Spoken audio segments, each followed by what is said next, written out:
Vincent van Gogh spent years producing hundreds of paintings, depending on his younger brother for money, and watching buyers remain impressively calm.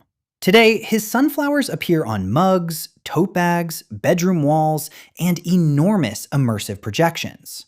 During his lifetime, the best documented major sale of one of his paintings brought 400 francs. So how did one of history's most recognizable artists sell almost nothing? The simple answer is not that everyone was blind, or that Vincent was a perfect genius destroyed by a cruel world. His career was brief. His work changed rapidly. His behavior could be difficult. And the market that eventually made him famous barely existed before he died.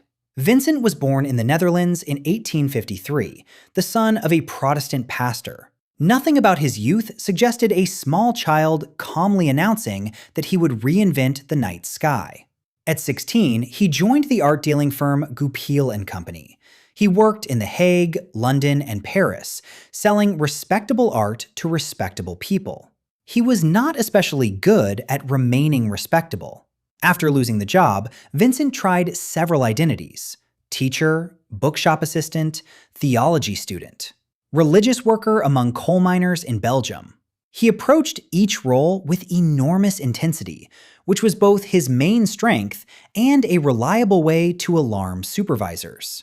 In the Borinage mining district, he gave away possessions and lived in poverty beside the workers. Church authorities considered his behavior excessive and dismissed him. Vincent had failed again, but he had begun drawing miners, laborers, and ordinary families.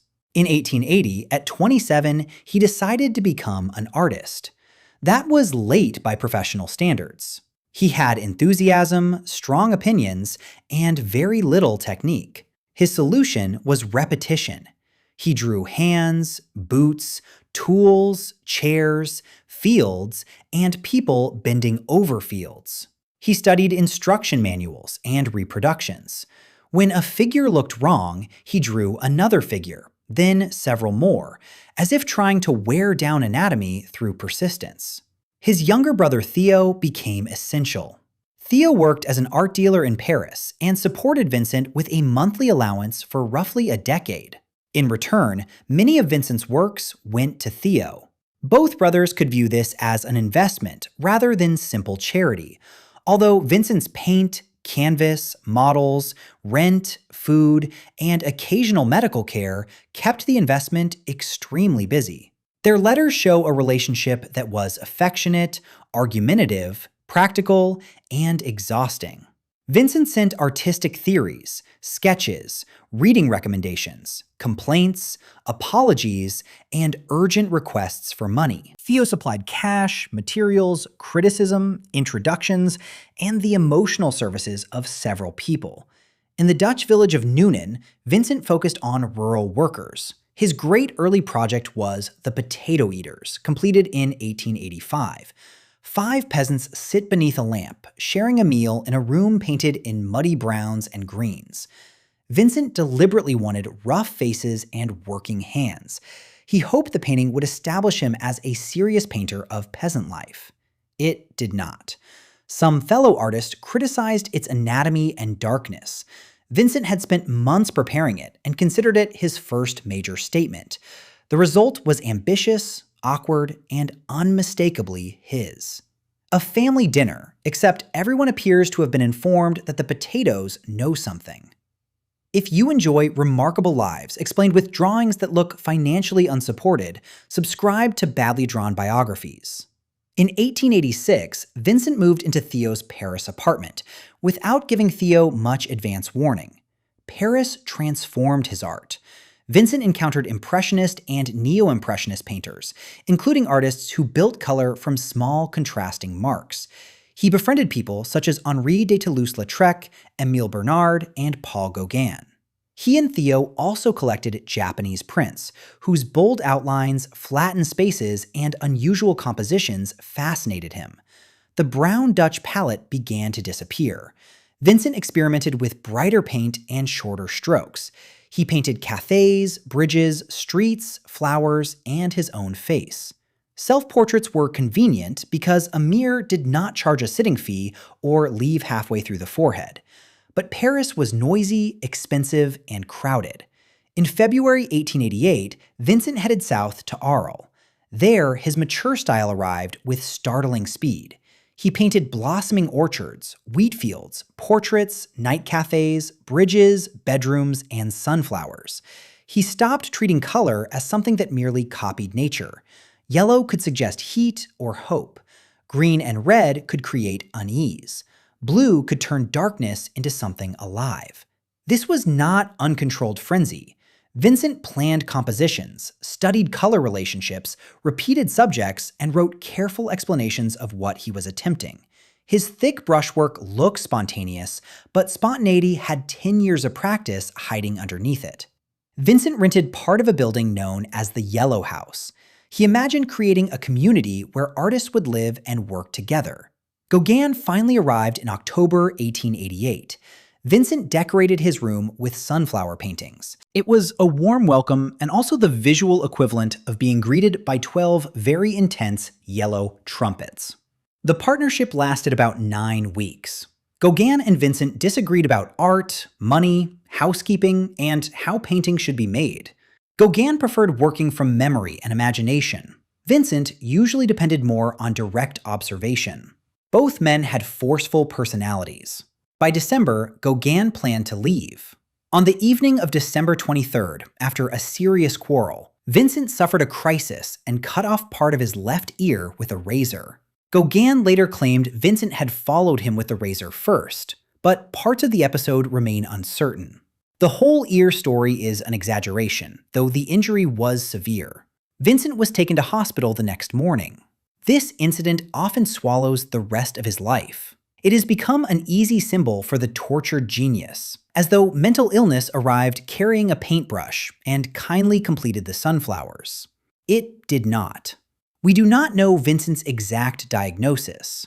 Doctors and later researchers have proposed several conditions, but retrospective certainty is impossible. What the evidence does show is that he experienced recurring attacks involving confusion, hallucinations, anxiety, and periods when he could not work. His illness interrupted his art. It did not secretly teach him how to paint. In May 1889, Vincent voluntarily entered the Saint-Paul-de-Moselle Asylum in Saint-Rémy. He was given rooms where he could live and paint. During better periods, he worked in the garden, looked through the barred window, and painted the surrounding olive groves, cypresses, and hills. During severe attacks, he stopped.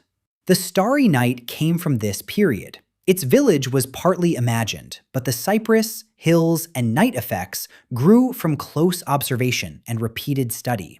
The sky seems to move because Vincent made it move, stroke by deliberate stroke. Madness is not an art technique. Recognition was beginning. Slowly. His work appeared in exhibitions. The critic Albert Aurier published an admiring article in January 1890. That year, Anna Bach bought The Red Vineyard for 400 francs at an exhibition in Brussels. It was a genuine success, but one sale could not repay years of support and materials. Vincent also exchanged paintings, gave them away, and may have been involved in smaller transactions. So the claim that he sold exactly one painting is too neat. What is clear is that he never supported himself through sales.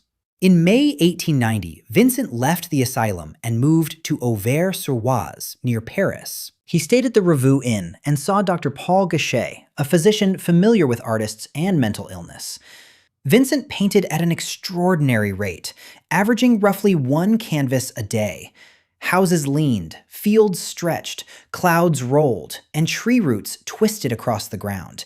He was productive, but not simply cured. Theo had a wife and infant son, and faced uncertainty at work. Vincent worried about his brother's health and finances. Their partnership had kept him alive and painting, but it also left him feeling like a burden. On July 27, 1890, Vincent returned to the inn with a gunshot wound to his chest. The standard historical account is that he shot himself in a field. Later theories, suggesting someone else fired the gun, remain disputed. Theo reached him the following day. Vincent died on July 29, aged 37. Theo wanted to make his brother's work known, but his own health collapsed. He died 6 months later. The paintings, drawings, and letters passed to Theo's widow, Jo van Gogh-Bonger. Jo did not merely open a cupboard and discover instant immortality. She lent works to exhibitions, arranged sales carefully, built relationships with critics and collectors, and preserved important groups of paintings instead of releasing everything at once. In 1905, she helped organize a major Amsterdam exhibition containing 472 Van Gogh works. In 1914, she published Vincent's letters to Theo, allowing readers to encounter not just the dramatic patient with the bandaged ear, but the observant, educated worker behind the paintings. His fame grew because Jo, Theo, artists, dealers, and critics gave the work a path into public life. It also grew because 20th century audiences became more receptive to intense color, visible brushwork, and art that did not politely hide the hand that made it. Vincent van Gogh did not become great because he suffered, and he was not completely ignored. He was a late starting artist who spent 10 years learning at unusual speed, reached a distinctive style, gained the first signs of recognition, and died before that recognition could become a career. He sold almost nothing because time ran out before the audience caught up. Now the audience is everywhere, standing beneath enormous projected stars or drinking coffee from a sunflower mug. The market finally arrived. Vincent, inconveniently, had already left.